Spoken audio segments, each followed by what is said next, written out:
नमस्कार दोस्तों, हमारे YouTube चैनल एग्जाम प्लस में आपका स्वागत है। आज का हमारा विषय है हिंदी व्याकरण की संधि। और आज हमारे साथ व्याकरण की एक ऐसी विशेषज्ञ मौजूद हैं जो इस पूरी चर्चा को एक बहुत ही ऊर्जावान और परीक्षा केंद्रित मास्टर क्लास में बदल देंगी। बहुत बहुत धन्यवाद। और हाँ, आज संधि के उस पारंपरिक डर को हम हमेशा के लिए पीछे छोड़ देंगे जो परीक्षार्थियों को अक्सर परेशान करता है। सबसे बुनियादी सवाल से ही शुरू करते हैं। जी पूछे। आखिर ये संधि है क्या? मतलब अगर व्याकरण की उन भारी भरकम किताबों से हम बाहर निकले और बिल्कुल आसान भाषा में समझना चाहें तो इसकी परिभाषा क्या होनी चाहिए? अगर बिल्कुल सरल शब्दों में कहूं और एक साइंटिफिक नजरिए से देखूं तो दो वर्णों का परस्पर मेल संधि कहलाती है। दो वर्णों का मेल? हाँ, लेकिन यहाँ एक बहुत महत्वपूर्ण पेंच है। वो क्या? सिर्फ दो अक्षरों का पास आना संधि नहीं है। उन अक्षरों के जुड़ने से जो नया परिवर्तन आता है, जो विकार या ध्वनि में जो बदलाव पैदा होता है, असल में वही संधि है। अच्छा, मतलब कुछ बदलाव होना जरूरी है। बिल्कुल। इसे एक उदाहरण से समझते हैं। एक शब्द है इति। इति? हाँ, और दूसरा शब्द है आदि। अब अगर इन दोनों शब्दों को बिना रोके बहुत तेजी से 10 बार लगातार बोला जाए, इति आदि, इति आदि, इति आदि, इत्यादि, इत्यादि। अरे हाँ, ये तो अपने आप इत्यादि बन गया। देखा, हमारी जीभ और हमारा स्वर यंत्र अपनी ऊर्जा बचाने के लिए इन ध्वनियों को आपस में मिलाकर खुद ब खुद इत्यादि बोलने लगते हैं। क्या बात है! मानव स्वभाव हमेशा से उच्चारण में आसानी और शॉर्टकट खोजता है। ये जो दो अलग अलग ध्वनियों के टकराने से एक नई, एक छोटी और सुविधाजनक ध्वनि उत्पन्न हुई ना, यही विकार संधि कहलाता है। ये तो बहुत ही तार्किक बात है। यानी संधि कोई थोपा गया नियम नहीं है, बल्कि इंसानी जीभ की सुविधा के लिए विकसित हुआ एक प्राकृतिक सिस्टम है। एकदम सही पकड़ा आपने। ये परिभाषा तो बिल्कुल स्पष्ट हो गई, लेकिन प्रतियोगी परीक्षाओं में, खासतौर पर यूपीपीएससी जैसे स्तर पर सवाल अक्सर नियमों की गहराई से पूछे जाते हैं। जी हाँ, बिल्कुल पूछे जाते हैं। हमारी स्रोत सामग्री में संधि के 4 मुख्य आधार या जिन्हें गुप्त नियम कहा गया है, उनका जिक्र है। हाँ, ये 4 नियम बहुत जरूरी है। तो इन 4 नियमों का गहराई से विश्लेषण करना बहुत जरूरी है, क्योंकि सबसे ट्रिकी सवाल यहीं से बनते हैं।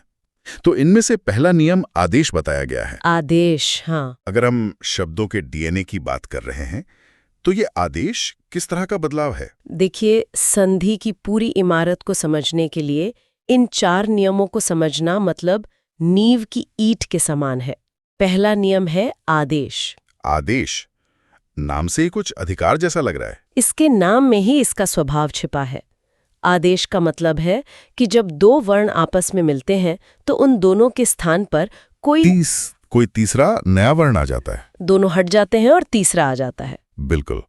इसे एक रूपक के जरिए समझते हैं। मान लीजिए एक कमरे में 2 पुराने किराएदार रहते हैं। ठीक है। वे दोनों कमरा खाली करते हैं और उनकी जगह एक बिल्कुल नया किराएदार आकर रहने लगता है। अरे वाह, ये उदाहरण तो बहुत बढ़िया है। कोई शब्द लेकर समझाएं। उदाहरण के लिए नर और ईश शब्द को लेते हैं। नर और ईश? हाँ, नर के उच्चारण के अंत में अ की ध्वनि आती है। र, अ। हाँ, अ आ रहा है। और ईश की शुरुआत बड़ी ई से हो रही है। ठीक है। जब ये अ और ई आपस में टकराते हैं तो वो दोनों अपनी पहचान खो देते हैं। मतलब दोनों किराएदार चले गए। बिल्कुल। और उनकी जगह एक नई ध्वनि जन्म लेती है, जो है ए। और इस तरह शब्द बन जाता है नरेश। नरेश। क्या बात है! यहाँ दोनों मूल ध्वनियों का हटकर एक नई ए ध्वनि का आना ही आदेश कहलाता है। बिल्कुल सही। ये किराएदार वाला उदाहरण बहुत ही सटीक है। अब अगर दूसरे नियम की ओर ध्यान दें, जो कि है आगम। आगम, जी। इसके नाम से ऐसा लग रहा है कि कुछ नया आ रहा है, लेकिन ये पहले वाले आदेश से कैसे अलग है? ये एक बहुत ही बारीक लेकिन महत्वपूर्ण अंतर है। आदेश में दोनों पुराने किराएदार चले गए थे, लेकिन आगम में कोई भी पुराना वर्ण अपनी जगह से नहीं हटता, कोई गायब नहीं होता। अच्छा, तो फिर क्या होता है? बल्कि दो वर्णों के बीच में कोई तीसरा नया वर्ण चुपचाप आकर बैठ जाता है। बीच में आ जाता है? हाँ। इसे समझने के लिए फिर से हमें ध्वनि विज्ञान पर लौटना होगा। कभी कभी जब दो अलग अलग तरह की ध्वनियां आपस में मिलती हैं, तो हमारी जीभ को एक ध्वनि से दूसरी ध्वनि तक जाने में थोड़ा घर्षण या रुकावट महसूस होती है। एक तरह का गैप महसूस होता है। बिल्कुल, इस रुकावट को दूर करने के लिए जीभ खुद ही बीच में एक छोटी सी पुलिया या कह ले एक ब्रिज बना लेती है। यानी ये ब्रिज ही वो नया अक्षर है जो बीच में आ जाता है। हाँ, ये तो भाषा का अपना एक इंजीनियरिंग सिस्टम लग रहा है। इसका कोई उदाहरण? ये भाषाई इंजीनियरिंग ही है। उदाहरण के लिए एक शब्द है वी और दूसरा है छेद। वी और छेद। वी के अंत में ई स्वर है और आगे छ व्यंजन है। स्वर से सीधे छ पर जाने में जो गैप आता है उसे भरने के लिए बीच में आधा च अपने आप आ जाता है। विच्छेद। बिल्कुल, शब्द बन जाता है विच्छेद। यहाँ वी और छेद दोनों अपनी जगह पर सुरक्षित है, बस बीच में च का आगम हो गया है। और एक शब्द मात्र छाया भी तो होता है। एकदम सही, मात्र और छाया मिलकर मात्र छाया बन जाते हैं। बीच में आधा च आ गया। परीक्षा में बस यही ध्यान रखना है कि अगर दो शब्दों के जुड़ने पर बीच में कोई अतिरिक्त अक्षर आ गया है तो वो आगम है। 100%। अच्छा, अब अगर आगम में कोई नया किराएदार आकर बीच में बैठ रहा है तो तीसरा नियम जो लोप है, लोप, हाँ, उसका नाम सुनकर तो यही लग रहा है कि शायद कोई पुराना किराएदार बिना किराए दिए ही गायब हो जाता है। क्या यहाँ वाकई कोई अक्षर पूरी तरह से विलुप्त हो जाता है? ये बिल्कुल सही विश्लेषण है आपका। लोप का सीधा सा अर्थ ही है गायब हो जाना। गायब हो जाना। इस नियम में जब दो शब्द आपस में जुड़ते हैं तो उच्चारण को अधिक प्रभावमयी बनाने के लिए दोनों में से एक वर्ण पूरी तरह से हटा दिया जाता है। पूरी तरह से हटा दिया जाता है? हाँ, इसका सबसे बेहतरीन उदाहरण संस्कृत से हिंदी में आए शब्दों में देखा जा सकता है। एक शब्द है युवन। युवन, आधा न। हाँ, और दूसरा है राज। जब इन दोनों को मिलाया जाता है तो युवन का जो आखिरी न है वो उच्चारण की सुविधा के लिए पूरी तरह से गायब हो जाता है और वो बन जाता है युवराज। बिल्कुल, जो नया शब्द बनता है वो है युवराज। एक और बहुत ही महत्वपूर्ण उदाहरण है पितृन और हंता। ये तो मिलकर पितारंता बन जाते हैं। एकदम सही, यहाँ भी न का पूरी तरह से लोप हो गया है। प्रतियोगी परीक्षाओं में ऐसे शब्द अक्सर फंसाने के लिए दिए जाते हैं। ये सच में बहुत काम की जानकारी, क्योंकि आमतौर पर कोई युवराज का विच्छेद युव प्लस राज ही सोचेगा, युवन नहीं। और एग्जामिनर इसी बात का फायदा उठाते हैं। बिल्कुल। अब चौथा नियम जो हमारी सूची में है वो है प्रकृति भाव। प्रकृति भाव, ये नाम थोड़ा भारी भरकम और दार्शनिक लग रहा है। इसे कैसे विजुलाइज करें? नाम दार्शनिक जरूर लगता है, लेकिन इसे याद रखना सबसे आसान है। प्रकृति भाव का अर्थ है अपनी मूल प्रकृति, स्वभाव या ओरिजिनल फॉर्म में ही बने रहना। मतलब कोई बदलाव नहीं? बिल्कुल नहीं। जब नियमों के अनुसार दो वर्ण मिल तो रहे हैं लेकिन उनके मिलने से कोई रासायनिक प्रतिक्रिया नहीं होती, कोई विकार या ध्वनि परिवर्तन नहीं होता। अच्छा, मतलब पास तो आए पर जुड़े नहीं। हाँ, इसे ऐसे समझें कि दो शब्द पास पास आकर खड़े तो हो गए लेकिन वे आपस में घुले मिले नहीं हैं। उदाहरण देखिए, यशः और कामना। ये जुड़कर यशः कामना ही रहेंगे। एकदम सही, ये यशः कामना ही रहते हैं। इसी तरह अंतः और पुरः मिलकर अंतःपुर ही कहलाते हैं। जो विसर्ग है वो अपनी जगह पर जस का तस बना रहता है, रत्ती भर भी बदलाव नहीं होता। ये चारों नियम, आदेश, आगम, लोप और प्रकृति भाव, वाकई किसी भी परीक्षा के नजरिए से वो ब्लूप्रिंट हैं जो शब्दों की पूरी संरचना को खोल कर रख देते हैं। बिल्कुल, ये तो फाउंडेशन है। ये समझ लेने के बाद कि वर्ण आपस में कैसे खेलते हैं, अब सीधे संधि के प्रकारों पर आते हैं।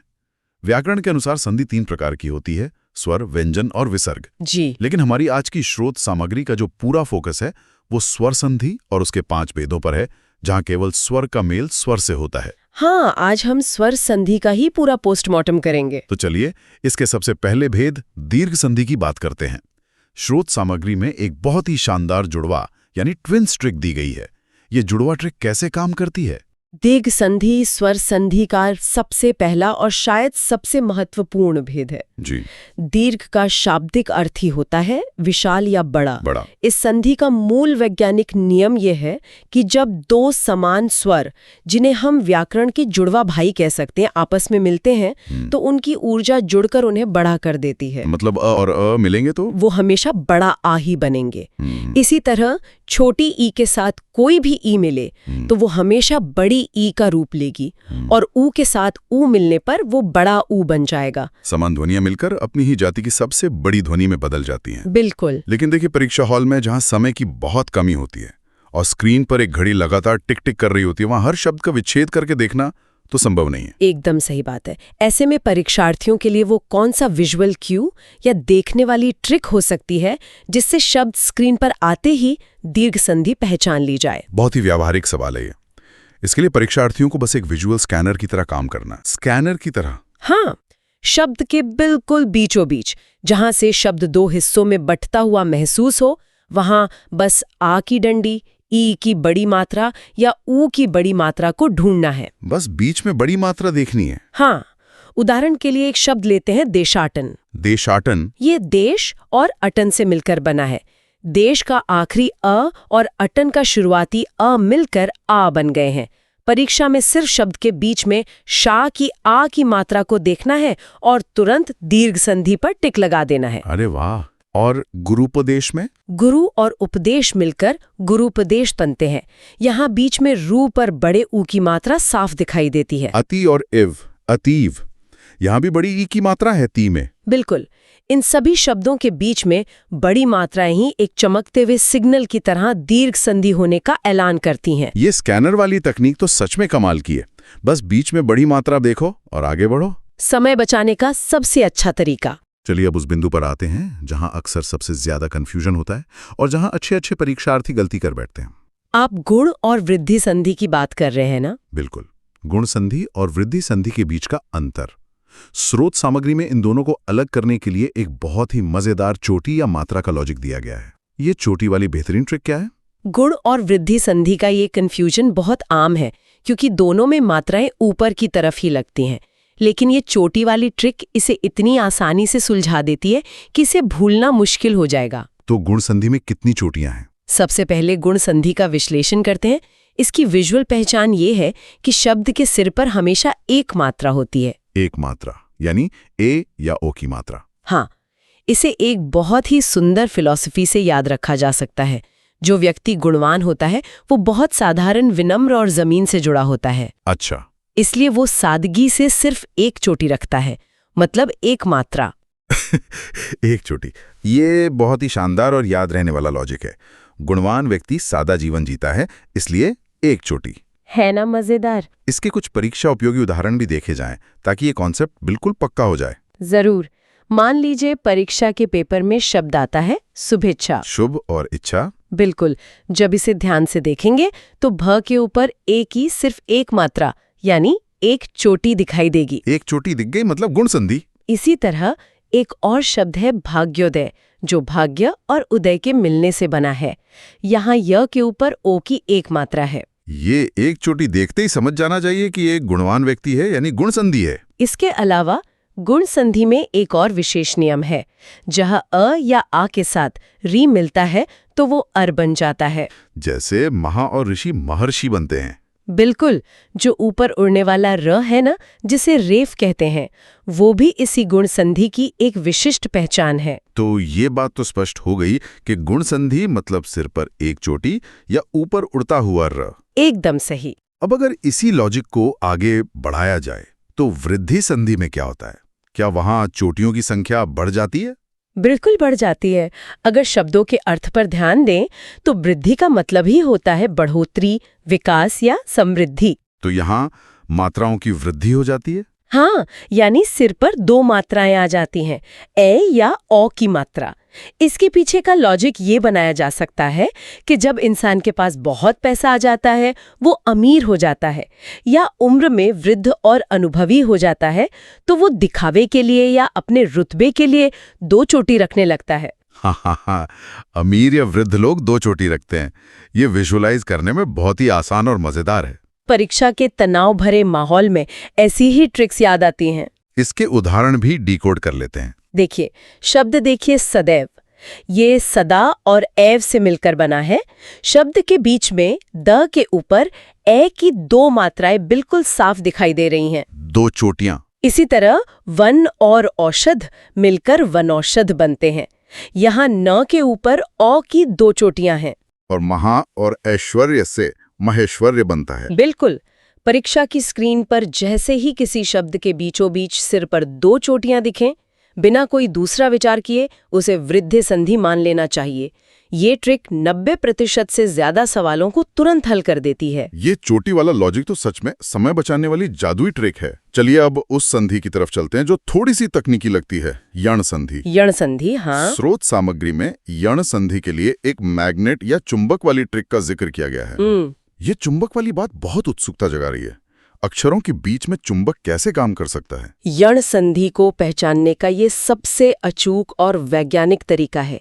इस संधि में 3 अक्षर य, व और र एक शक्तिशाली चुंबक की तरह काम करते हैं। य, व और र चुंबक हैं। हाँ, जब 2 अलग-अलग स्वरों के टकराने से इन अक्षरों का निर्माण होता है तो इनकी चुंबकीय शक्ति इतनी तेज होती है कि ये अपने से ठीक पहले वाले अक्षर को अपनी तरफ खींचकर उसे आधा कर देते हैं। आधा कर देते हैं। अगर इसके पीछे का विज्ञान देखा जाए तो नियम कहता है कि जब ई या ई के साथ कोई असमान स्वर आता है तो वो य बन जाता है।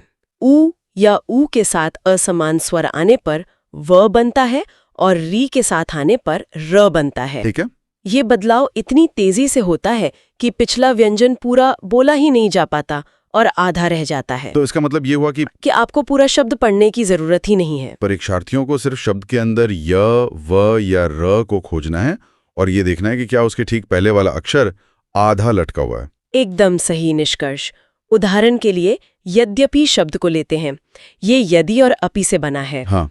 यहाँ ध्यान से देखने पर पता चलता है कि य से ठीक पहले द आधा हो गया है। यद्यपि में द आधा है। इसी तरह एक बहुत ही प्रसिद्ध शब्द है जो बार बार परीक्षाओं में पूछा जाता है, स्वागत।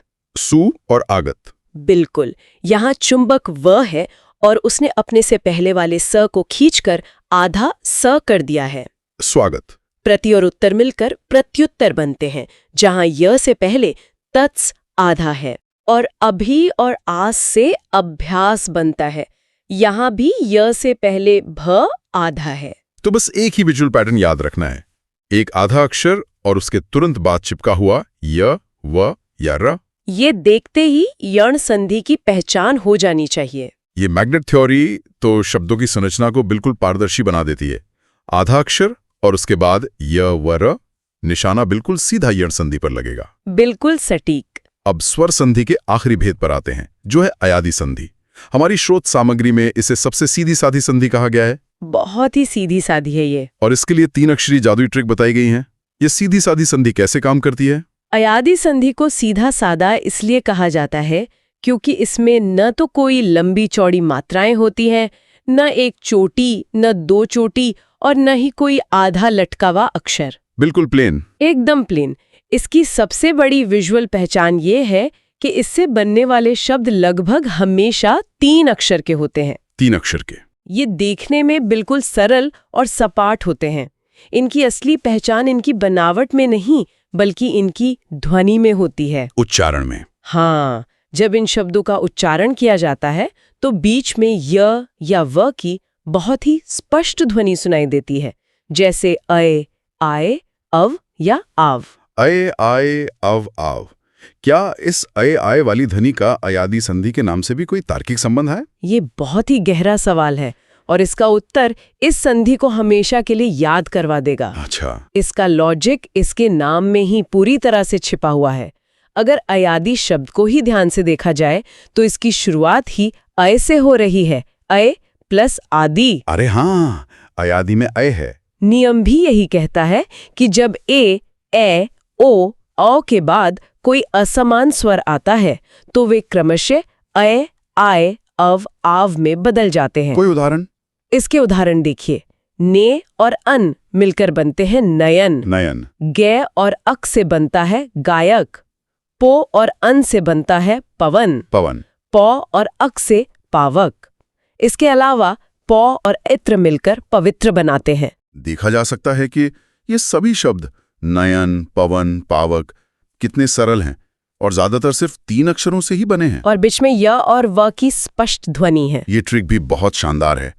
नयन, पवन, पावक सुनते ही समझ आ रहा है कि कोई जटिलता नहीं है। बिल्कुल। लेकिन देखिए, यहाँ एक बहुत ही महत्वपूर्ण और थोड़ा डराने वाला सवाल भी उठता है। वो क्या? यूपीपीएससी टीचिंग एग्जाम और अन्य राज्य स्तरीय परीक्षाओं का जो पैटर्न देखा गया है, उसमें सीधे सीधे नियम तो पूछे ही जाते हैं, लेकिन पेपर सेट करने वाले विशेषज्ञों को अपवाद यानी एक्सेप्शंस बहुत पसंद होते हैं। ओह हाँ, अपवाद तो उनका फेवरेट है। जहां ये सारी चोटी और चुंबक वाली ट्रिक्स फेल हो जाती हैं, वहां क्या रणनीति होनी चाहिए? ये एक बेहद महत्वपूर्ण चेतावनी है।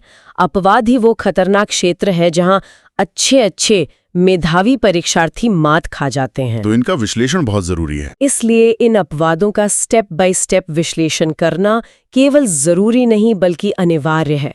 आइए कुछ ऐसे महत्वपूर्ण अपवादों की चीर-फाड़ करते हैं जो परीक्षाओं के फेवरेट हैं। चलिए। सबसे पहला उदाहरण है स्व और इरणी। स्व प्लस इरणी।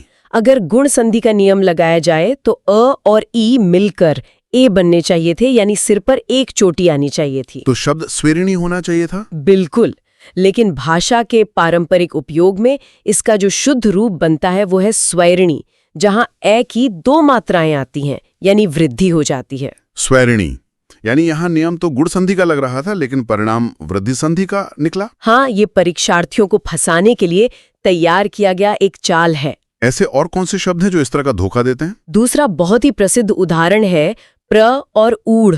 प्र प्लस ऊढ़।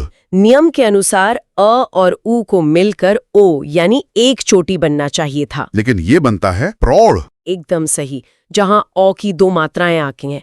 इसी तरह एक शब्द है जिसने अनगिनत परीक्षार्थियों के नंबर काटे हैं, अक्ष और ऊहिनी। अक्षौहिणी। हाँ, ये शब्द तो बोलने में ही इतना जटिल है कि जीभ लड़खड़ा जाए।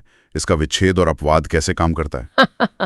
बिल्कुल, इसका उच्चारण थोड़ा कठिन है क्योंकि ये प्राचीन काल की एक विशिष्ट सैन्य टुकड़ी का नाम हुआ करता था। अच्छा, आर्मी फॉर्मेशन। हाँ, ऐतिहासिक रूप से इसका उच्चारण अक्षौहिणी ही रूढ़ हो गया। अगर गणितीय नियम लगाया जाता तो अक्ष का अ और ऊहिनी का ऊ मिलकर अक्षौहिणी बनना चाहिए था, ओ की मात्रा के साथ। लेकिन ये बनता है अक्षौहिणी, औ की मात्रा के साथ। हाँ, इन दोनों उदाहरणों प्रौढ़ और अक्षौहिणी में ओ की जगह औ आ जाता है, जो सीधे सीधे नियम को तोड़ता है। अच्छा, अगर ऐसा होता है कि एक चोटी आनी चाहिए थी और 2 आ गई, तो क्या इसका उल्टा भी संभव है? हाँ, बिल्कुल, ऐसा भी होता है और ये और भी ज्यादा कंफ्यूज करता है। वो कैसे? उदाहरण के तौर पर दंत और ओष्ठ, यहाँ अ और ओ मिल रहे हैं। तो वृद्धि संधि का नियम तो चीख चीख कर कहता है कि वृद्धि होकर औ बनना चाहिए। लेकिन ये शब्द दंतोष्ठ नहीं बनता, बल्कि ये दंतोष्ठ ही रहता है। मतलब सिर पर एक चोटी ही रहती है। हाँ, ऐसा ही अधर और ओष्ठ के साथ भी होता है, जो अधरोष्ठ बनता है। कमाल है। एक और विशेष अपवाद है दश और ऋण। गुण संधि के नियम से अ और री मिलकर अर बनने चाहिए थे, जैसे महर्षि में होता है। लेकिन यहाँ ये आर बनकर दशाण बन जाता है। बिल्कुल सही। ये स्पष्ट है कि इन अपवादों को तो अलग से एक सूची बनाकर याद ही करना पड़ेगा, क्योंकि यहाँ गणितीय लॉजिक से ज्यादा भाषा का ऐतिहासिक और पारंपरिक उपयोग काम कर रहा है। हाँ, आपको ये याद रखने ही होंगे। स्रोत सामग्री में ह्रस्वीकरण और गुणादेश के कुछ विशेष नियमों का भी जिक्र किया गया है। क्या इन्हें भी संक्षेप में डिकोड किया जा सकता है? बिल्कुल।